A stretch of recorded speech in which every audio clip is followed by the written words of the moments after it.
This is a short story, and one that may not be very scary to most of you. But to me, it's one of the most unnerving and strange things that's ever happened to me. To set the stage of the story, I'll explain a little bit about my life at the time. I'm the youngest in a family of 5. When this happened, I was about 9 years old. My family was living in a house that was a little too small for comfort. Thankfully, about a year earlier, my mother had gotten a promotion at her job and had finally saved up enough to be ready to buy a larger house for us to move into. We teamed up with an old family friend who was a realtor, and nearly every weekend we went to do viewings of new houses as a family. This went on for months. My mother had a really strange obsession with looking at different houses, so I think she dragged out the process partially for her own enjoyment and partially to ensure that we really found that perfect house. We didn't really mind though. It was really fun to imagine what life would be like in every different house that we went to. What room would be mine? Where would we put our furniture? It was just a really fun way for me to spend my weekends as a kid, and I still look back fondly to that time. Before I continue, I want to make it completely clear that we never saw the same house twice. Every weekend it was a new house, so what is coming up just really can't be explained by me ever seeing this house before. During this time in my life, I also really suffered frequently from nightmares. They were the kind that would shock me awake and leave me cowering under my blankets until I fell back to sleep or the sun finally came up. Because of this, at the time, this dream didn't really seem out of the ordinary to me. I only remember a short amount of the dream that I had that night. The beginning of it is nothing more than a blur to me. All I know is that the premise of the dream was that I was in a dollhouse and I was exploring every single room trying to find a way out. I felt a strong urgency as I went from room to room. It was like eyes were on me the entire time and something was hungry and following me. While most of the dream is really nothing more than a blur in my memory, the next part, however, I remember in vivid detail. It was almost as if I was really there. I opened a door and saw a blue staircase. The stairs were nothing more than wooden slats that lead down to an unfinished stone basement. The odd thing about this basement was that everything was that same ocean blue color. The stairs, the floor, ceiling, and walls were all painted in a thick sloppy coat of this blue color. Even the lighting was coming in as this blue hue where it streamed in from thin windows at the upper part of the stone walls. I walked hesitantly down the steps. I remember not wanting to go down there, but my body just moved on its own, like how it does sometimes in dreams. After every step I went down, more and more of the basement came into view, and I began to hear a strange demonic sounding chanting begin to get louder. It was a 2-room basement. The first room, the one directly in front of me, was completely empty other than the normal basement hardware, such as a water heater. Shadow had flickered in the corner of my vision like light had been cast from a fire. I didn't look at the second room until I reached the bottom of the stairs. Once I was on the last step, I turned my head to the left and looked into the other room. I was immediately gripped with fear. What I then saw was a circle of humanoid shadows dancing hand in hand. If you've ever seen the House Moving Castle movie, they sort of looked like the shadows that surrounded the Witch of the Waste in the castle scene. I was transfixed watching their dancing and frozen in fear. Suddenly, like a bad jump scare in a video game, a shadow then jumped at me into view. I then woke up terrified before it was able to grab me. I remember not being able to go back to sleep after having this dream, but like I said, I had a lot of nightmares when I was a kid. This dream, like all the others, fell away from my memory pretty quickly. Soon enough, I didn't even remember it had happened, and I moved on with my life for some time without giving it a second thought. Now the next part of the story sounds really far-fetched, but I swear it's true. Like many other Saturdays, we went to view a couple of houses. If I remember correctly, this house was the second one we saw that day, and it was going to be the last. I walked down the block hand in hand with my mother, snow crunching under my boots. We were at the back of the group, heading towards the house on the corner. It was a strange little house, painted beige and looking unfinished. The exterior of the house was strangely shaped, more of a parallelogram rather than a perfect square or rectangle. The yard was very small and it looked really cramped, with its large back porch taking up almost the entire backyard. This may seem dramatic, but I felt really uneasy before we even entered the house. Something felt off about the house, and the younger me knew it. Once we entered the house, my feelings were affirmed by my father. He was always a believer in the supernatural, and when he stepped in, he mentioned how the air felt heavy and he felt like something was off there, and I could feel it too. It felt like eyes were on me and I was on edge. My mother, however, always the skeptic, just hushed him and moved on with the tour so we wouldn't waste our realtor's time for nothing. So we continued going room to room and exploring this strange house. The house on its own probably would be a perfect setting to a horror story. I remember my sister describing it as being like a dollhouse. I couldn't agree more. The entire first floor, including the kitchen, dining room, and living room, was an open space that could easily be viewed from what I could describe as a balcony-type hallway on the second floor. It was like the whole ceiling had just been taken out. Even the kitchen cabinets ended short, like they stopped at an invisible ceiling. This wasn't the only strange thing about the house, but everything else on the first floor was in small details that built into a really scary picture. Some of it was nothing big, like every light being a pull chain, and none of the switches on the walls seeming to work. Other details, like how the whole first floor just seemed dirty. Floorboards were broken, there was trash in the corners, broken molding on the walls, broken counters and cabinets in the kitchen, and things like that. I think the worst part was the doors. Every door had the lock set up so that you'd lock it from the outside, as if to keep something or someone locked in the room. Some of these doors, especially the bedrooms, the inside of the doors were really scratched up, as if something was trying to get out when it was locked. We had grown uneasy at this point.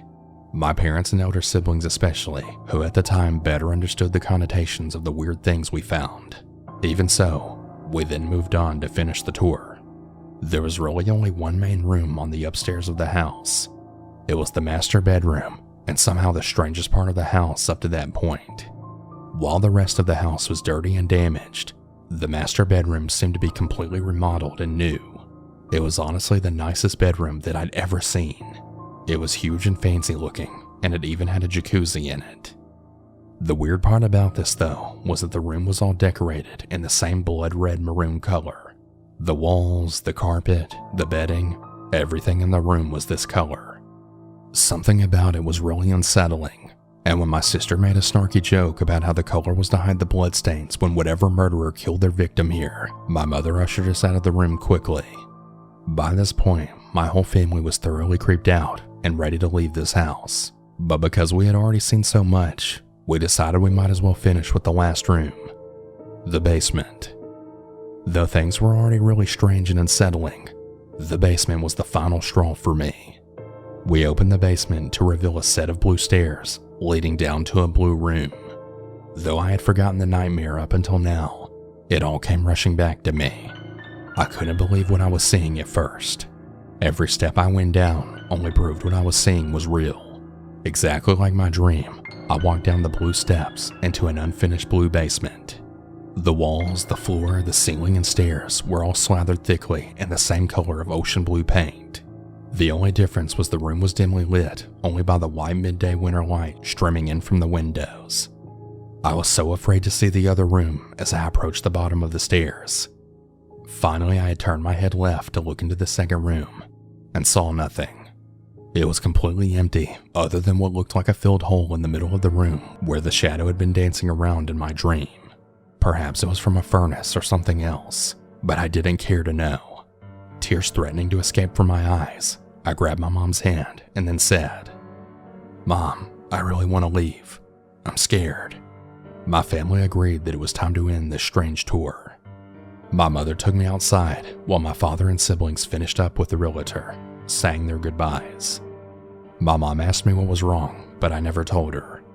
I didn't expect her to believe me that I had dreamed about a house that I'd never seen or been in months before being here. We left that day and clearly never moved ahead to purchase.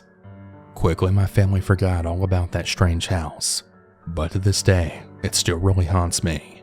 I can't explain how I had that dream or what it meant, but all I know is that something happened in that house, and I really don't want to know what it was.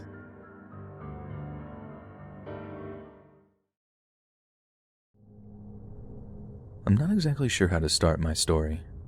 This is probably the creepiest thing that has ever happened to me, and I'm extremely fortunate that I got out without any serious incidents going down. I was in middle school at the time. My name is Angela. I really enjoyed school during those days. I was your typical naive, happy girl. I remember it very vividly.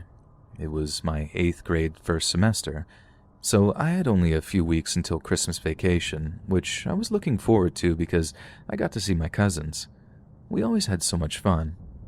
My school experiences were pretty ordinary for a girl like me, and I don't want to sound stuck up or anything, but I know that some men considered me attractive, and it became very obvious with the way male teachers behaved towards me and other girls like me. Ask any kid in middle school or high school and they'll tell you, certain male teachers just have a certain feeling about attractive young female students, and one of those teachers for me was Mr. Edwards.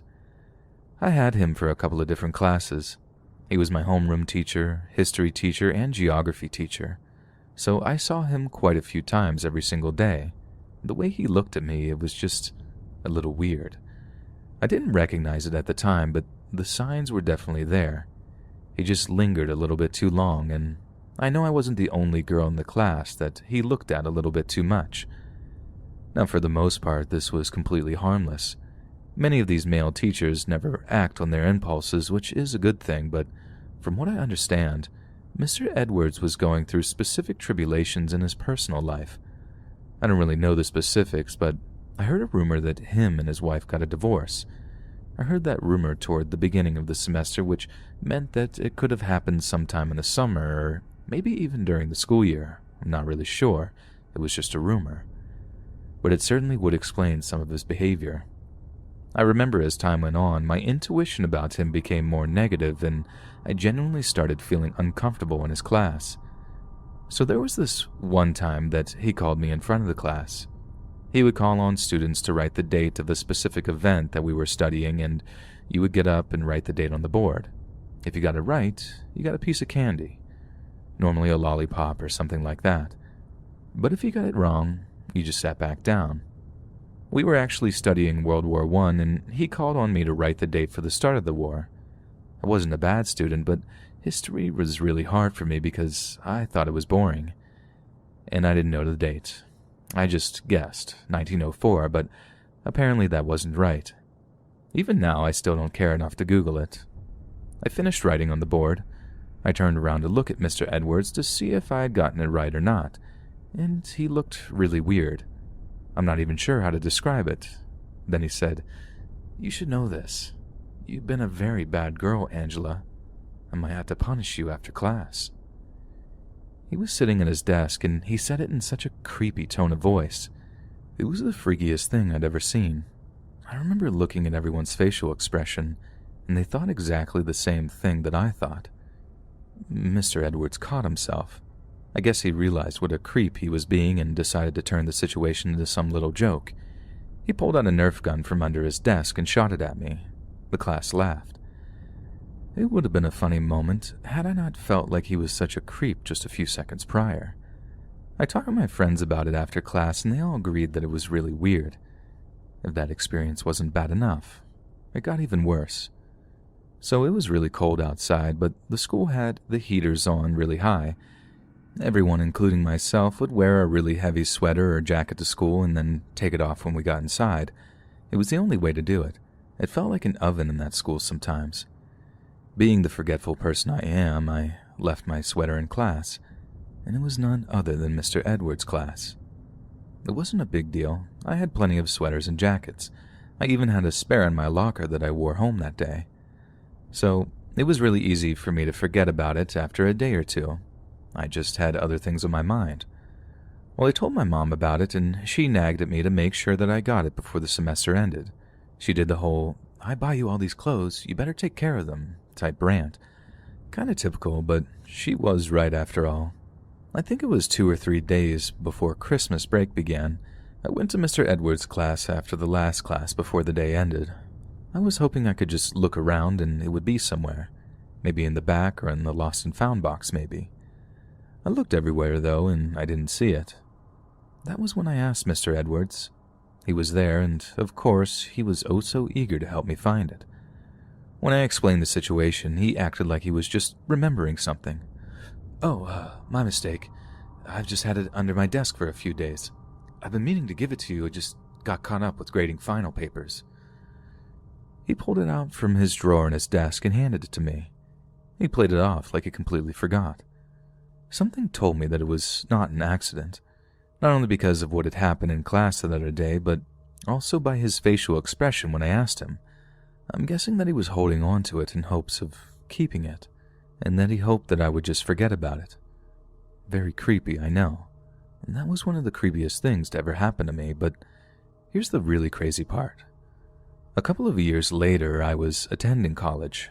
I was very fortunate to have found a really good online program for my major, so I was still living in the same town. And I remember learning about the Deviant Offenders database. You know how you can look up any sort of predators that live in your area? It's all publicly available information. I strongly encourage you to check it out. Well, I looked on there for the first time while I was in college, and lo and behold, Mr. Edwards was on there. He was registered there for having relations with a minor. It didn't give you a whole lot of information, but you get a picture of them, all of their information, and what they did. It was a minor and very shocking considering that he abused his power as a teacher.